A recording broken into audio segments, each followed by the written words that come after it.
Welcome back to another episode of Tiscon Talks. And in this episode, we'll be talking about the origins, the current market conditions, and why the TMT is known as a revolution in the industry. I'm your host Prem, and this episode we have Mr. Nazmul, Senior Technologist, Product Application Group. Welcome to the podcast, sir. Thank you, Prem. So, sir, as you know, in the ever-growing industry, innovation is in every corner, and sometimes this innovation leads to a revolutionizing conclusion. As you know, TMT is one of those revolutionizers in the industry. Can you shed a bit more light on it? Sure. So let me give you a brief on how TMT or steel, entered the construction, reinforced construction. Back in 1850s, steel got introduced to construction.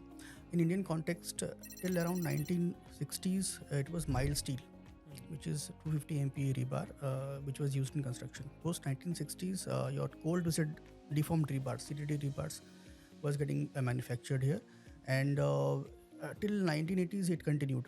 In around 1980 to 1985, TMT, which is the thermomechanical treated rebars, this process came into existence, and post that we have been using TMT as the only process to manufacture rebars, right? So right from the beginning, from 250 to 415 to 500 till now, we have come to 550 MPa. So the strength we are increasing. The evolution has been there in your increasing of strength and all.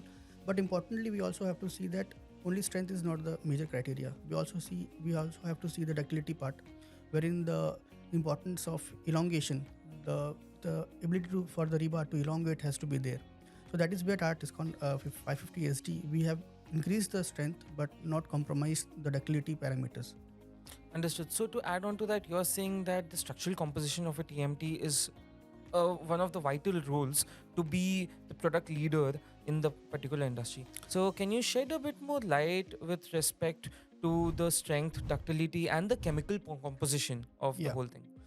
Sure. So, Prem, here I'll talk from a structural engineer's perspective. So, there are two major things. One is your strength. The building what you are constructing should have adequate strength, so that it is able to take all the forces. Right. The force can be two kinds of forces. One is your force, such as your dead load of the load of the building, live load, or the wind loads and all those things. The other one is your earthquake, seismic loads. These are called displacement kind loads. So there are again a reinforced concrete building is made of two major components. One is your concrete and one is your TMT rebar. Right. Now concrete is weak in taking tension. It will crack like a chalk if it is bent, right? So it won't be able to take that much bending load. So that is where your rebar comes into the picture. The other thing is that concrete is not able to take that much load as compared to a rebar. Rebar is a 550 MPa, right? M2D concrete can take only 20 Newton per meter square of load. Basically, the rebar has a very important role to play in a structure. So if we are giving high strength rebar, so that leads to a lesser consumption of steel. And the other thing is that it is also able to take these deflection loads, which is very important from safety point of view for a structure.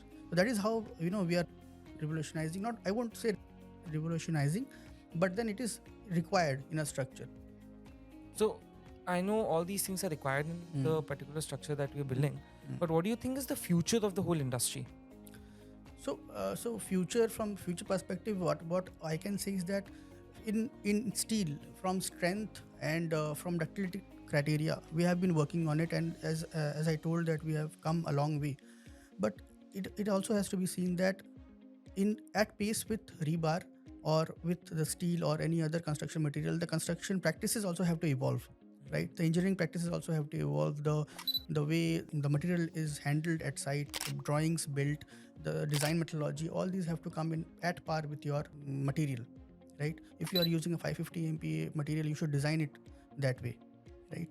So in terms of your construction practices, whatever lap length you are keeping, development length, all these small technical things are very important.